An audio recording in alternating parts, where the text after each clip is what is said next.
how to fix Epic Games Error IS0003.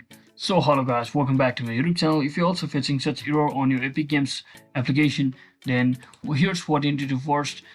So first thing what you want to do is just head over to your task managers by simply right clicking on this navigation bar over here and just open up the task manager just like this.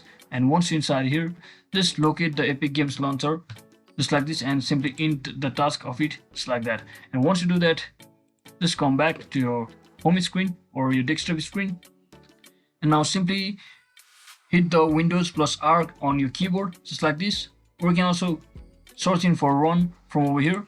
So once you click or get inside this run windows, you can simply search in for percentage local app data percentage, and once you search in for that, just click on OK. And here you need to find the Epic Games launcher folder. So as you can see, I've already find it. So I'll simply tap on this and head over to its saved folder.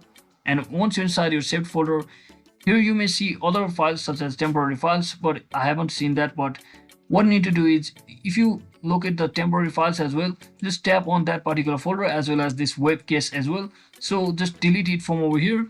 And once you do that, what you need to do next is just right click on your Epic Games launcher application and click on its properties just like this, and head over to its compatibility option over here and just choose this run this program as compatibility mode for select Windows 7, and also check this, that is run this program as an administrator, and click on apply and click on OK, and your issue should be fixed successfully. That is it for today guys.